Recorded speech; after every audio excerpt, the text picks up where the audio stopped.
যখন দেখবেন বৃষ্টি হচ্ছে তখন দোয়া করবেন, দোয়া কবুল হবে ইনশাআল্লাহ। দোয়া করার আগে একবার বলবেন আলহামদুলিল্লাহ, কমপক্ষে একবার বলবেন আলহামদুলিল্লাহি রাব্বিল আলামিন, একবার কমপক্ষে। মানে প্রথমে আল্লাহর প্রশংসা করবেন, তারপর একবার দরুদ পড়বেন আল্লাহুম্মা সাল্লি আলা মুহাম্মাদ ওয়া সাল্লিম, তারপর হাত তুলে দোয়া শুরু করবেন। বৃষ্টি পড়ছে, দোয়া শুরু করে দেন, দোয়া কবুল হবে ইনশাআল্লাহ। আজান দিয়েছে, আজান এবং একামতের মাঝখানের সময়টা আছে, এই সময়টা কাজে লাগান, দোয়া কবুল হবে ইনশাআল্লাহ। নামাজে দাঁড়িয়েছেন, সেজদায় গিয়েছেন, সেজদায় দোয়া করেন, দোয়া কবুল হবে ইনশাআল্লাহ। প্রশ্ন করে অনেকে যে ভাই সেজদায় কি বাংলায় দোয়া করা যাবে? হ্যাঁ যাবে, যদি আপনার নামাজটা নফল নামাজ হয়। কোন নামাজ হয়? ফরজ নামাজে করবেন না, নফল নামাজে করতে পারেন ইনশাআল্লাহ। সেজদায় বান্দা আল্লাহর সবচেয়ে কাছাকাছি থাকে, এই সময়ে বেশি বেশি দোয়া করতে রাসূল সাল্লাল্লাহু আলাইহি ওয়াসাল্লাম তাগিদ দিয়েছেন। দোয়া করলে ডাইরেক্ট কবুল হবে ইনশাআল্লাহ। পিতামাতার খেদমত করে দোয়া করেন, দোয়া কবুল হবে ইনশাআল্লাহ। এখন তো পিতামাতার খেদমত মানুষ করতে চায় না। এটা সেই যুগ যে যুগে পিতামাতার সাথে দাস দাসীর মতো আচরণ করা হয়। সন্তানরা ভুলে গেছো তোমরা যে তোমরাও একদিন পিতামাতা হবা। আমরাও কিন্তু একদিন পিতামাতা হব। যারা বিয়ে শাদী করেছে, সন্তান সন্ততি হয়েছে, তারা জানে এই যে প্রসব বেদনার একটা সেকেন্ড, 1 সেকেন্ড বা 1 মিনিট প্রসব যে বেদনা মায়ের হয়, এর ঋণ আমরা সারা জীবনে শোধ করতে পারবো না। পারবেন? এই কারণেই মায়ের পায়ের নিচ জান্নাতের কথা বলা আছে।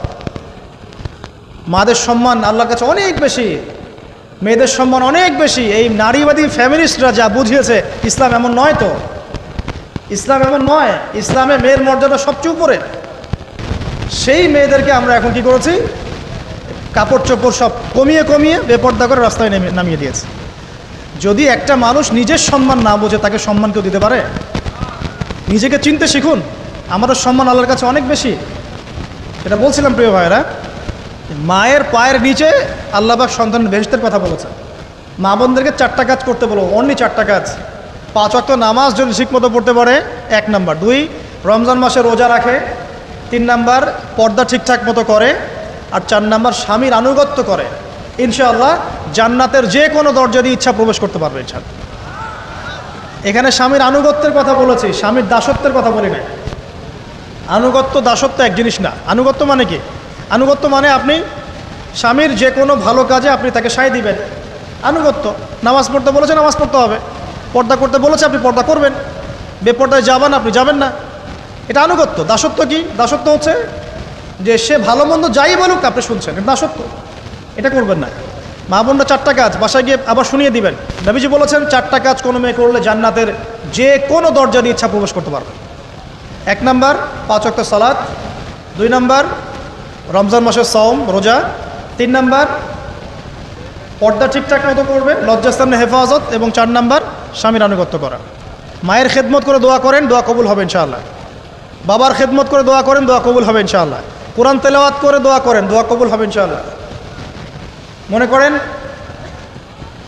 শেষ রাতে উঠেছেন, মানে শেষ রাত বলতে বোঝাচ্ছি এই ধরেন যে 2টার পর থেকে, এখন 2টা 2:30টার পর থেকে নিয়ে ফজর পর্যন্ত শেষ রাতে উঠেছেন। এই সময় আপনি যা দোয়া করবেন ইনশাআল্লাহ কবুল হবে। হ্যাঁ, বলতে বাধ্য হচ্ছি, এখনকার তরুণ সমাজ ওই 2টা 2:30টার দিকে ওই যে কার কার খেলা থাকে, ওই খেলাগুলো দেখার জন্য ওঠে, তাহাজ্জুদ পড়ার জন্য উঠতে পারে না। অথচ আল্লাহ পাক বলছেন কি, যে শেষ রাতে আল্লাহ পাক প্রথম আসমানে নেমে আসেন এবং আহ্বান করেন, কে আছো আমার কাছে কিছু চাইবে আমি দিব, কে আছো আমার কাছে রিজিক চাইবে দিব, কে আছো আমাকে ডাকবে আমি তোমার ডাকে সাড়া দিব, কে আছো আমার কাছে ক্ষমা চাইবে আমি তোকে ক্ষমা করে দিব। প্রিয় যুবক ভাইরা, আল্লাহকে মূল্যায়ন করতে শিখুন। এই সময়গুলোতে দোয়া করলে ইনশাআল্লাহ তাআলা আপনার দোয়া কবুল হবে ইনশাআল্লাহ। সবচেয়ে ইম্পর্টেন্ট হচ্ছে একটা, যেটা আমরা প্রত্যেক দিন পড়ি, প্রায় 17 রাকাত নামাজ পড়ি আমরা, ফরজ নামাজ। শুধু ফরজ নামাজের কথাই বলছি। এখানে আপনি 34টা সেজদা করেন। 17 রাকাত ফরজ, 34টা সেজদা করেন। প্রত্যেক সেজদায় যদি একটা করে দোয়া করতে পারেন ইনশাআল্লাহ আল্লাহ আপনার দোয়া কবুল করবেন। দোয়া কবুল করার কিছু জায়গা বলে দিলাম, বেশি বেশি দোয়া করতে হবে। আমরা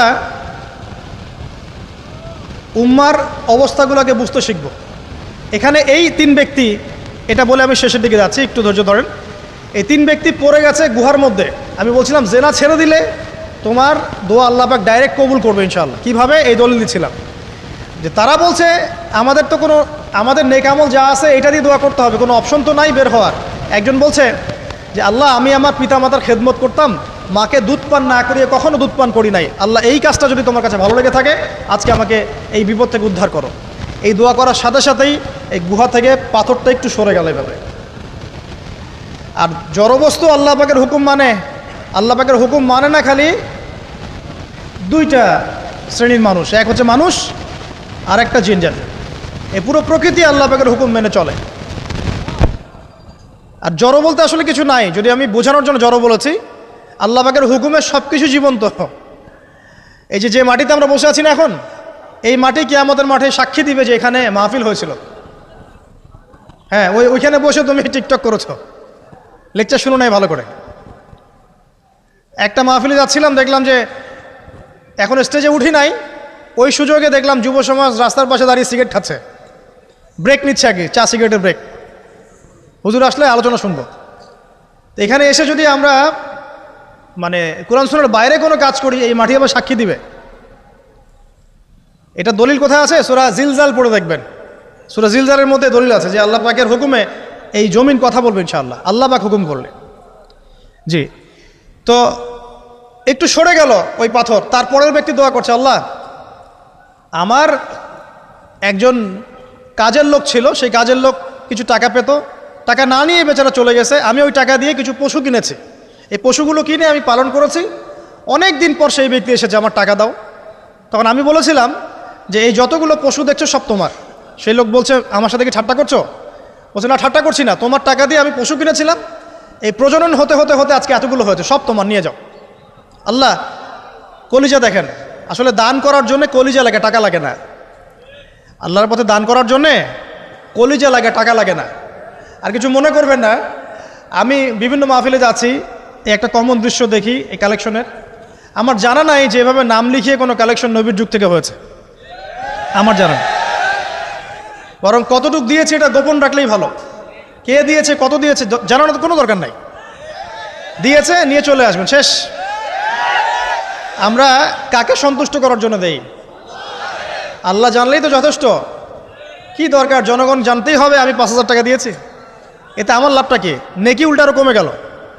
উল্টা 7 শ্রেণীর মানুষ, একটা হাদিস আছে, 7 শ্রেণীর মানুষ কিয়ামতের মাঠে আরশের ছায়া পাবে। কিসের ছায়া পাবে? আরশের ছায়া, যে ছায়া ছাড়া কোনো ছায়া থাকবে না। ওর মধ্যে এক শ্রেণী হচ্ছে ওই ব্যক্তি যে এত গোপনে দান করে, তার বাম হাত জানে না ডান হাত কি দান করছে। এই ব্যক্তি আরশের ছায়া পাবে ইনশাআল্লাহ।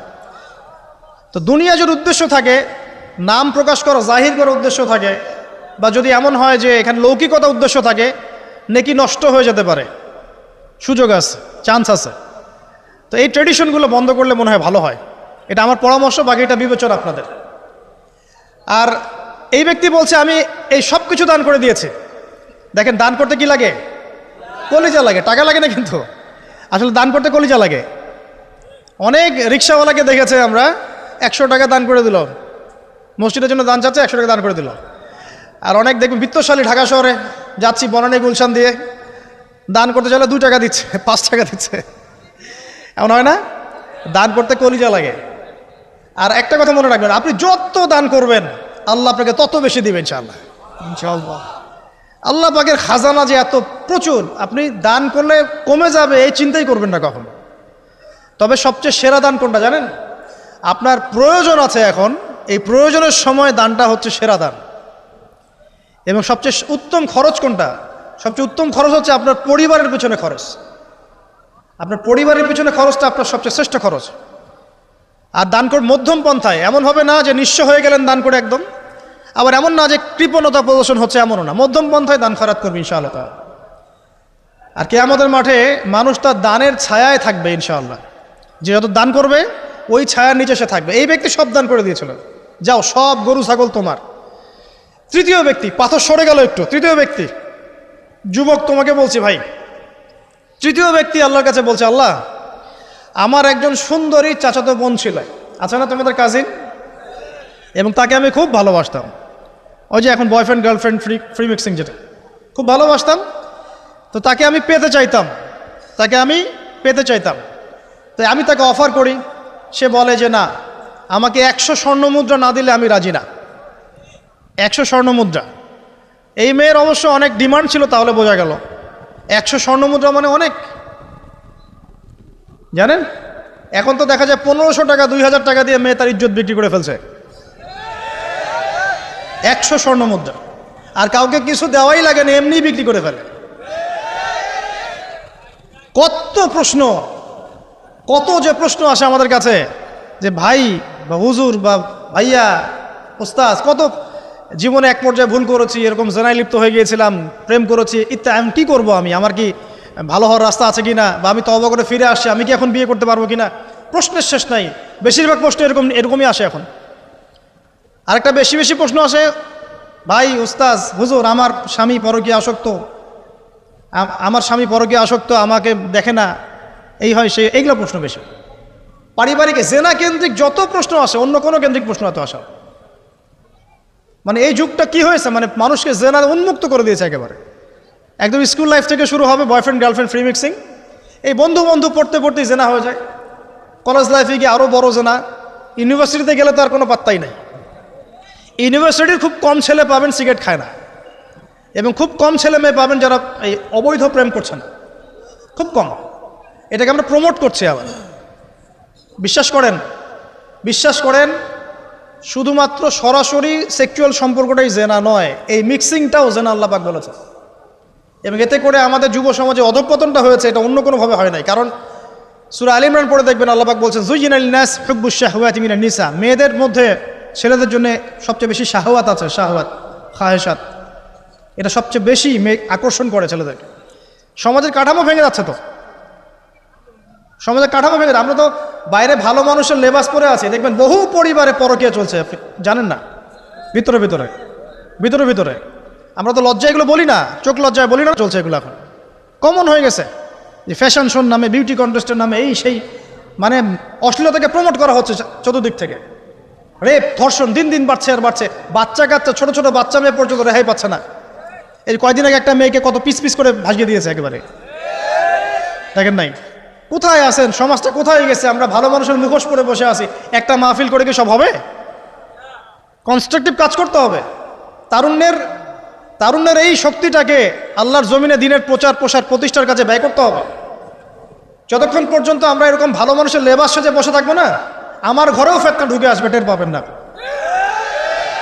যখন ফেতনা ছড়িয়ে পড়ে ওটাকে দমন করতে হয়। দমন না করলে ওইটা আমার ঘরেও ঢুকবে তো এক সময়। আমি একা ভালো থাকতে পারবো না তো। আরে দমন করার ক্ষমতা আল্লাহ পাক যাদেরকে দিয়েছেন তাদের উপর অবশ্য ওয়াজিব হয়ে গেছে এগুলো দমন করা। এখন তাদের উপর একটা ফরজ ওয়াজিব হয়ে গেছে দমন করা এগুলা, নাহলে আল্লাহ পাক কঠিন শাস্তির সম্মুখীন করবেন। একটা হাদিস বলে সামনে যাই, শেষ করে গুটিয়ে নিচ্ছি। নবীজি বলছেন একদিন ঘুম থেকে উঠে চোখ ঘষতে করছে লা ইলাহা ইল্লাল্লাহ, আল্লাহ লা ইলাহা ইল্লাল্লাহ। তার স্ত্রী সামনে জাইনাব বিনতে জাহাশ রাদিয়াল্লাহু আনহা, তিনি বলছেন ইয়া রাসূলুল্লাহ, কি হয়েছে, সমস্যা কি? নবীজি বলছেন ওয়াইলুল লিল আরব, আরবদের জন্য ধ্বংস, মিন শাররি কাদ ইখতারাব, কি ভয়ঙ্কর ফিতনা ধেয়ে আসছে। তখন তার স্ত্রী বলছেন ইয়া রাসূলুল্লাহ আনুহলিকু ওয়া ফিনা সালিহুন, আমাদের মধ্যে সৎ মানুষ ভালো মানুষ থাকা অবস্থাতেও কি আমরা ধ্বংস হয়ে যাব? নবীজি বলছেন বালা, অবশ্যই, নাম, হ্যাঁ অবশ্যই ধ্বংস হবে। ইযা কাসরাতুল খাবাস, যখন সমাজের মধ্যে অশ্লীলতাকে ছড়িয়ে পড়া হবে। যখন সমাজের মধ্যে অশ্লীলতা বেহায়াপনা ছড়িয়ে পড়বে, আলেম জালেম সব ধ্বংস হয়ে যাবে। এই সময় এখন আসে নাই? হারাম, একটা সামান্য একটা হারাম ঠুনকো একটা খেলাকে নিয়ে সারা বিশ্ব কি করতেছে দেখেন নাই? কি পাগল হয়ে গেছে একেবারে। কি অবস্থা মানুষের মধ্যে, কে খেলে তারও ঠিক নাই, ওই দেশের লোক আমাকে চিনে কিনা তারও ঠিক নাই, নিজের কোনো ব্যক্তিত্ব গায়রত কিছুই নাই। আশ্চর্য একটা জাতি আমরা। কে খেলছে?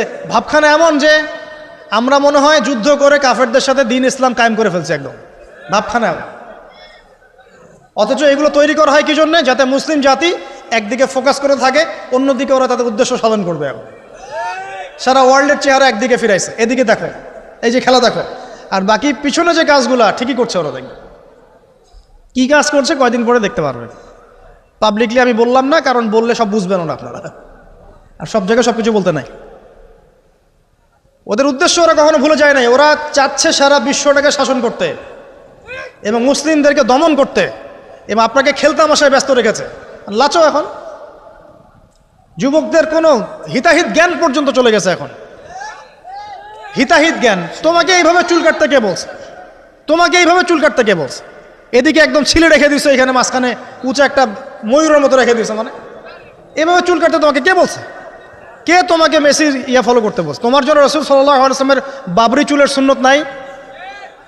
আজীব একটা ব্যাপার। দাড়ি রাখছো, বিরাট কোহলির মতো দাড়ি রাখছো, কেন? রাসূল সাল্লাল্লাহু আলাইহি ওয়াসাল্লামের মতো ছাড়া দাড়ি রাখতে পারো না? আশ্চর্য। আমাদের আদর্শ চিন্তা হবে না? নবী সাল্লাল্লাহু আলাইহি ওয়াসাল্লামের মতো এত সুদর্শন হ্যান্ডসাম মানুষ থাকতে আমি কাকে ফলো করব? যুবকদের পুরো মাথাটাকে ব্রেইন ওয়াশ করে ফেলা হয়েছে, কারণ ওরা জানে খুব ভালো করেই যুবকরা যদি আল্লাহর পথে ফিরে আসে ওদের সমস্যা আছে, সমস্যা।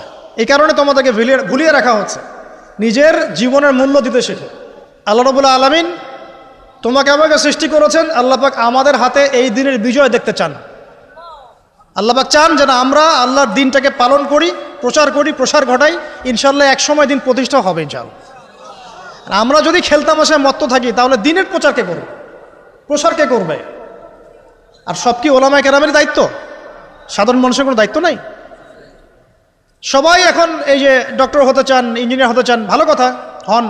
এবং সবসময় দেখা যায় আলেম ওলামাদের সবার ভুল ধরার চেষ্টা করতে থাকেন। আপনি নিজে আলেম হচ্ছেন না কেন? তাহলে আপনি নিজে আলেম হন না কেন? নিজে একজন মুফতি হচ্ছেন না কেন? নিজে একজন মুহাদ্দিস হচ্ছেন না কেন? এতই যদি ভুল ধরতে পারেন অনলাইনে, আপনি নিজে একজন আলেম হয়ে দেখান না কেন? তারপর দুটো কথা বলেন যাদের সামনে, দেখেন মানুষ কীভাবে রিসিভ করে। কত সহজ এই কাজটা। নিজে কিছু করছেন না, সারাদিন মানুষের পিছনে লেগে আছে। দেখবেন কিছু মানুষ আছে এই মুসলিম সমাজের মধ্যেই, আমি তো লম্বা করে ফেলছি হয়তো বা, মুসলিম সমাজের মধ্যেই কিছু মানুষ ইসলামের লেবাস পোশাক পরেই আছে, কিন্তু এরা মুসলিমদেরকে ছোটোখাটো বিষয়ে ব্যস্ত রেখেছে।